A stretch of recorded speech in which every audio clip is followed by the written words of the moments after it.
right, it's Noah and Miles here, ready for another exciting recap of a movie we saw. It's been a long time since I went to the movies.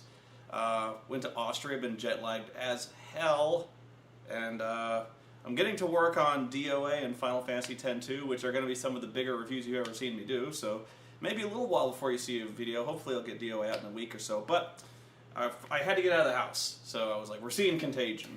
I still want to see Apollo 18, but I've heard terrible things about it. You didn't see it? No, I didn't. You didn't see it? Okay. But I heard Contagion was really good, and so I went to see this one, and this movie was brilliant.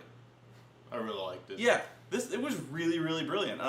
The comparisons to the Dustin Hoffman movie Outbreak are inevitable, because they basically have the same setup. You know, it's very simple. A catastrophic killer mutant fucking disease breaks out. It kills you within days, and it's a global pandemic, and so, you know, only a plucky team of scientists can find the cure, hopefully, and solve it. And here's the funny thing, I really like Outbreak, but it's one of those ironic enjoyment things. Outbreak is really a goofy fucking movie, because it's so cinematic. It really is, like, if you were going to make, I don't want to bring up Michael Bay, because it's not that, but it really is a melodramatic telling of a disease story. You know, it's very convenient. It tries to make scientific work, which is usually slow, methodical, and plodding, into something that's exciting. Yeah, so it tries to make action science, you know, which you really can't do. Science is very methodical. By definition, it is. You know, there's a scientific method. Whereas this movie, I was continually surprised by how mature and how sensible this movie was at every turn. And now that doesn't necessarily sound like it's exciting, but it is. And it's because it rewards you for being an intelligent person. It rewards patience, and it rewards attention.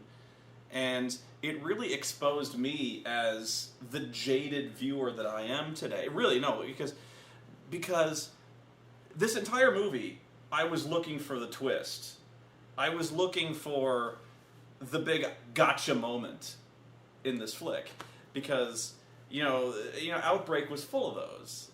You know what this movie actually reminded me of? Now that I have more time to think about it, it's kind of like, you know, United 93 was kind of like a docudrama, which was trying to be real life, but at the same time trying to be a little bit cinematic about what happened on 9/11. Not that I'm trying to compare it, but it's kind of like if this contagious thing actually happened, and like a decade later someone tried to make a movie out of it, trying to make it like this docudrama about what happened in all these people's lives in that time. That's kind of what it felt like.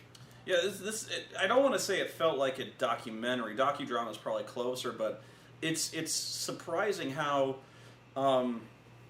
genuine it feels. You know, there's at no point in this movie did I feel something was well, maybe one point, but almost at no points did I feel there was something that was done for plot convenience, or something that felt phony or felt cinematic. You know, the kind of stuff with it. You know, the action beats in Outbreak. You know, where they're going to nuke the town, so he gets into a copter and he gives a big stirring speech, and the jet pilots veer off, and the really cartoony villain with Donald Sutherland and all that stuff. It's a very movie, whereas Contagion it doesn't feel like it's been scripted. You know, it's very, very genuine in that sense. And so, where do you start with this? We're kind of we're having a discussion actually before the movie. We're talking about Outbreak, since it reminded us, and I was like, yeah, I like Outbreak, except for the stupid moments, like when the disease is first coming out and everyone's getting infected. Like, for example, there's one scene where his doctor's working on the different blood samples, and he's like eating a ham sandwich or something, and he's not paying attention, and he's like, oh, I'll stick my hand in the spinning centrifuge. Yeah, he's like reaching for ketchup or something, like, and he sticks his hand in the centrifuge, and he's like, ah, my hand, it's all covered in blood. Just laugh. There's a lot of moments like that. There is, and the thing is, it didn't need to be, but it's those silly Hollywood things, or there's always these moments of like bad dialogue where they've got to spell things out for the audience, and you didn't get any of that in this movie.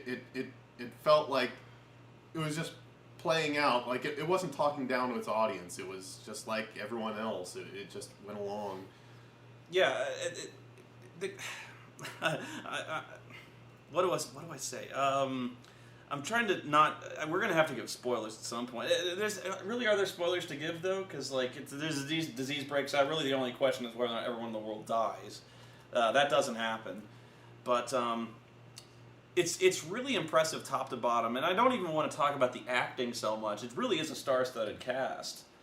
It's really not so much about the plot, because it just that this contagion breaks out, and it's breaking out all over the world, and it's really about all these different characters that are interacting with it. The main ones are Matt Damon, who is the husband of basically the first carrier, basically. And he's trying to protect his daughter, who's not infected. Yeah, sorry. You've got this. It's impressive in that it tells the story from the smallest scope to the widest possible scope, and it's really impressive how it can zoom in on Matt Damon's character, who's dealing with protecting his family, all the way back to the global situation where Lawrence Fishburne and the Marion Cotillard, the World Health Organization epidemiologist, is working on this problem, and it's so seamless and so impressive on how it manages. You even said that you were really impressed with how it kept all these plot lines in the air, but kept them interwoven to where there's not one of them you'd be like, oh, we didn't need to see this. We didn't need to see this from Matt Damon's perspective, or we didn't need to see Marion's perspective or Lawrence Fishburne's. It really was impressive how nothing felt extraneous. It all felt immediate, and all of it felt important. And yet you were able to get this full perspective. So many movies like to either deal with just from the scientist's perspective or just from the person's perspective. Like, this is a bad example, Cloverfield, where it was dealt purely from the perspective of the people experiencing it. This told like every perspective at once. Kept it short. It didn't feel like it was too much. Sometimes you can feel overwhelmed, like this movie's going to be too long. The editing in this movie, where it manages to contain all these stories, is brilliant. Where you even said yourself,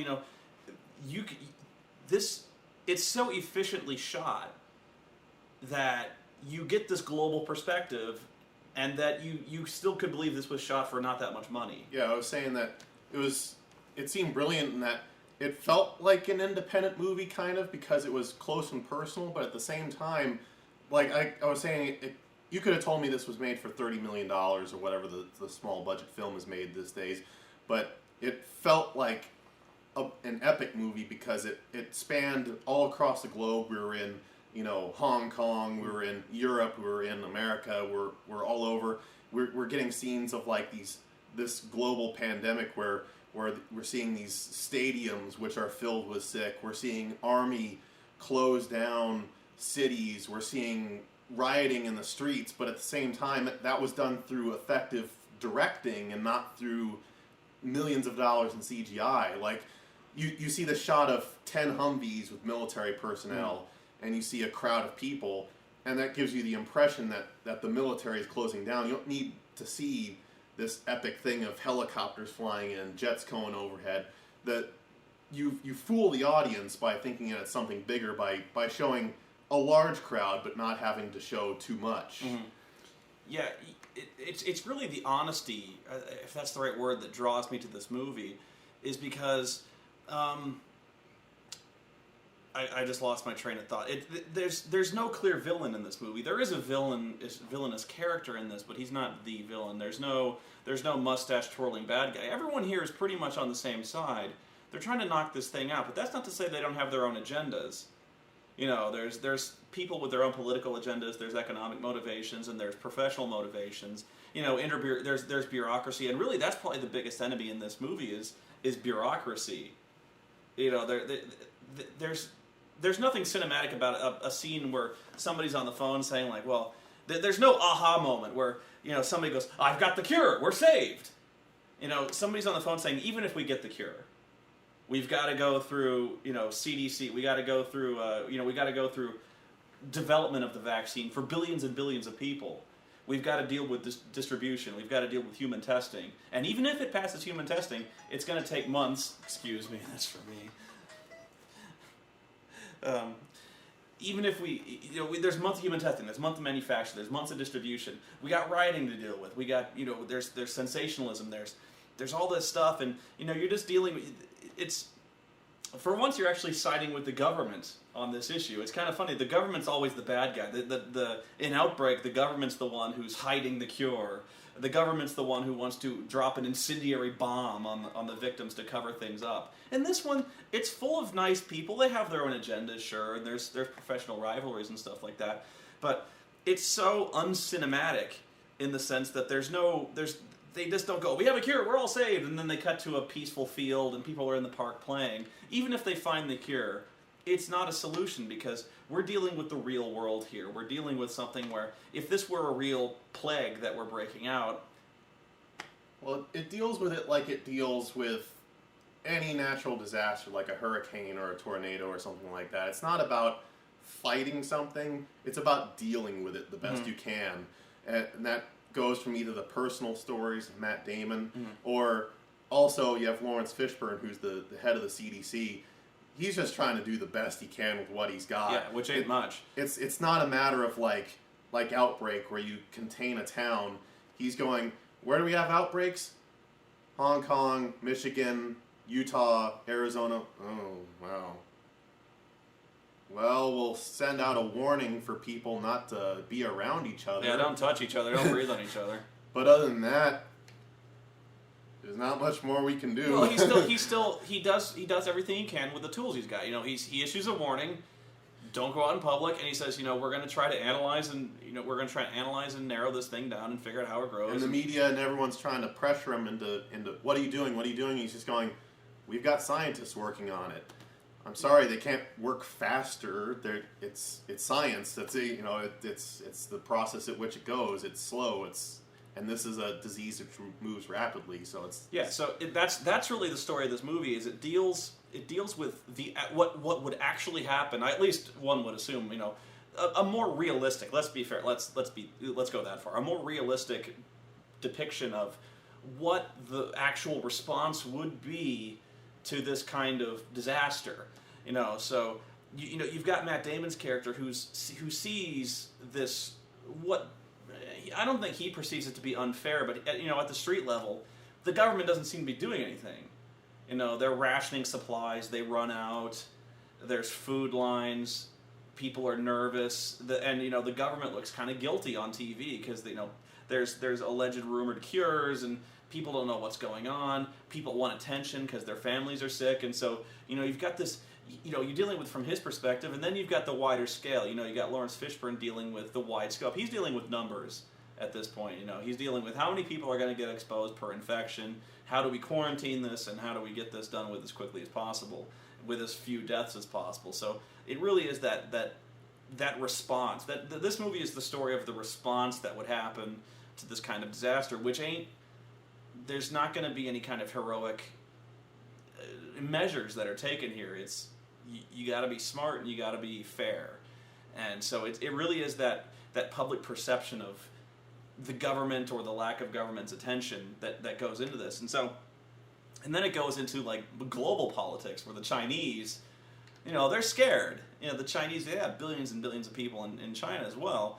And they're trying to get, there's rumors of a conspiracy, like, the Western countries have this conspiracy, they're hiding the cure, and they're trying to kill us off, and stuff like that. And they don't really make a big issue out of that. It's just that kind of mentioning of certain political agendas. Rumors. It's just rumors. And I really think it's that well done. And so getting to the end of this, there's so many moments in this movie where you're looking for the aha moment. You're looking for the gotcha moment where there's one scene in particular I really remembered very fondly where at the end of the movie, I'll just tell you, at the end of the movie there is a resolution. Not everyone dies. So Matt Damon is looking through his camera. Gwyneth Paltrow is one of the first victims of the virus. And so he's looking through the camera and he's looking at her vacation in China. And this whole time, he's flipping through photos, and it's a very slow scene. It's like a 3-4 minute scene where he's very slowly tabbing through photos. And I kept going like, here it comes, Here comes the moment where we see a picture that changes everything. We're going to see a picture that turns everything on its head. Like, oh my God, we didn't really find the cure. Oh my God, this is really the cause of the disease. I didn't even know what I was going to see, but I knew there was going to be some moment where he flips to a picture and she's like fucking a pig or something like that.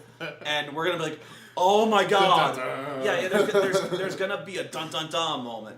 And that moment, it passes very quietly. He's just reminiscing. He's flipping through the photos, and there was no aha moment. You know, there's a scene at the very end where they kind of archive the vaccine they've developed. I won't tell you whether or not it's effective or not, but they're archiving the vaccine they've developed, and they put it away.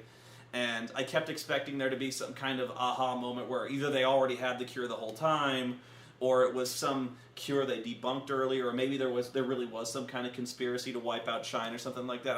I'm sitting there this whole time going, here it comes, the big twist. The big twist. This movie is really the anti-Shyamalan. I'm not trying to raise Shyamalan as some kind of bad example, but there's so many movies now that have that twist. That's probably my biggest plus that I have for this movie, and what I admired it most was there was no stupidity, and they didn't try to do too much. Yeah. I mean, we're mentioning the centrifuge and outbreak and how that was stupid. There was a moment where a scientist was told not to pursue because it's too dangerous, and it's only like a level 4 bioproteins are supposed to do it, and as this guy is supposed to be the smartest immunologist or bioengineer or whatever, and he's like, well, that's crazy. I can do the work. I'm a level 3, but I can do it. And he goes off and he does a test, and I'm just going, oh, here it comes. Here's the stupid moment where he splashes blood in his face and makes the whole situation worse. Yeah. And he doesn't. And in fact, he does a good job. He finds a breakthrough. And so during this whole thing, there was never a stupid plot contrivance. There was never a dumbass moment where a character does something where he shouldn't have done. There was maybe one, but go ahead. Not really. Not one where I was just like, oh my God, that was horrible. There's nothing I went, oh, that ruined the movie. This is bullshit, There was no stupid dialogue where people are spelling things out for retards in the audience, or sorry, exceptional people in the audience. There was just kind of like Resident Evil where they're describing, oh, you shoot people in the head. Yeah. And there was no attempt at a plot twist. There was no attempt at a gotcha. So the fact that they didn't do anything special, and they just told a straightforward story and straightforward characters and what they did, I was just so happy and relieved. It's relieving to not see them twist you. It really is. It's rewarding. I literally set out sighs of relief when they set up for a twist and they didn't do it. Like with Elliot Gould and him working on the virus against orders. Well, they weren't even setting up anything. That was just, this is me being jaded. This is you being jaded going, oh, here it comes. He's going to splash himself, and he's going to be stupid. He's going to get the whole lab infected. And when nothing happened, I was like, whew. Like the movie didn't sabotage itself. Yeah. And I was happy that the director didn't shoot himself in the foot. I was like, I had such relief at moments. It was so great. I just, it was like a rush of exhilaration and relief went over me. It really is. It's basically an exercise in simplicity, and not to say this is a simple film. Like I said, there's so many plot elements that are being juggled in the air at once. It really is an impressive juggling act in terms of editing. This really should be nominated for an Oscar for editing, just that alone, if not screenplay. But sometimes the best twist is no twist at all, which is actually what I say about wrestling a lot of times, especially TNA. Not to, again, no comparison in this case, but sometimes writers are so obsessed with twists, twist endings or inverting your expectations to where actually the twist is the expectation. And when you play it straight, that's more stunning than if you'd actually done some kind of radical character inversion.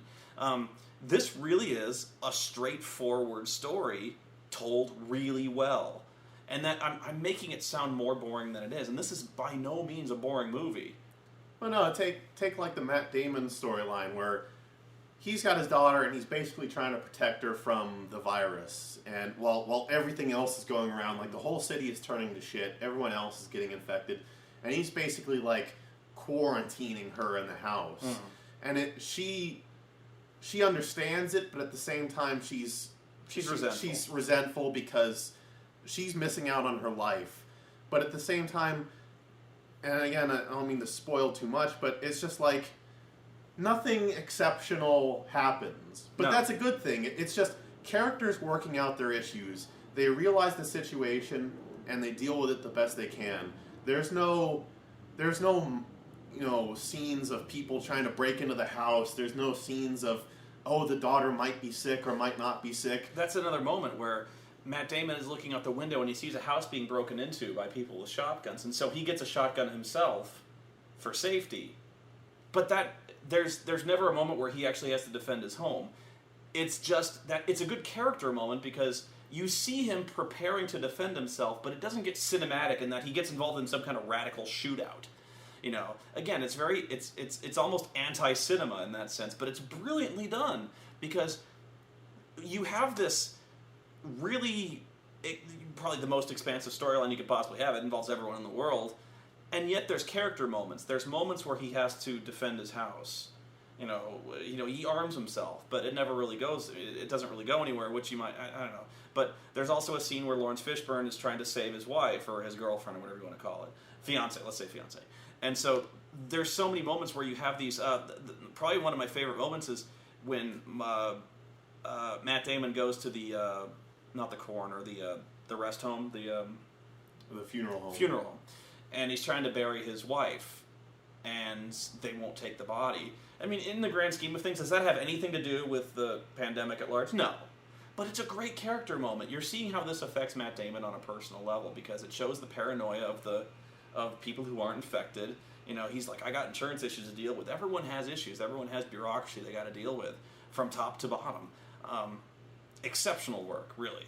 But it's like people's favorite foods are the ones that are the simplest. Mm-hmm. You don't have to mess with the Jenga tower of taste, as it were. You don't have to throw a bunch of ingredients into it to make it taste better. Sometimes the simplest thing is the thing we all go to, and in this case, it's like, you know what? I care about Matt Damon. I care about his characters, and I care about what's going on in his life. You don't need to throw in a scene of him like fending off looters. You don't need a scene where his daughter's sick and he has to give that Matty Damon cry scene of him and his daughter. You don't need to fuck around with it. There's no weepy scene of him giving really poorly cinematic CPR to somebody going, live, damn it, live. There's no stupid scientist who accidentally shoves a scalpel into her own fist and is like, shit, where was I going with this? You interrupted me. Go ahead. It's just, it's the best thing in that it's simple and it's done well, and it says something that we're cynical and that we're always expecting something, and we get something. The one of the best examples of movie making we can get is something that doesn't fuck around. It just tells its story and gets out of there. I remember what I was gonna say. The most cinematic thing I ever saw in that movie, which struck me as kind of fake, and I'm not actually going where you think I'm going with this, was the fact that pretty much every really sick person never covered their mouth when they coughed. Every sick person would, like, all of a sudden Matt Damon's like he's trying to go through the supermarket trying to get some cereal or something like that, and all of a sudden this fucking wretched person like lurches into frame and is like, and he's like, Jesus Christ, woman! And she's like, help me! And I'm like, really? There's another one where people are in line for food or something like that, and oh no, it's this fake vaccine or whatever. Yeah. And in line, someone's going, ugh! And someone goes, cover your mouth, please. And he goes, fuck you. It's like, fuck you, lady. And I'm like, really? We're in a global pandemic here. And you think it's inconsiderate someone's telling you to cover your mouth when you cough? Nobody covered their mouth. Like, they're standing in line, and I'm like, do this. That's it. We're almost one step away from people going, yeah, I know. Like, quit touching your face. That's the big thing in the movie is quit touching your face. Don't do that. It's bad. Not that it helped anybody, but yeah, Kate Winslet was like, don't touch your face. But yeah, that's the movie. I would highly recommend you go see this one. And I don't want to ever hear that I don't like anything ever again. So, really great movie. Glad I went. So, You got anything else to say? Oh, excellent Okay. movie. Yeah, we're out.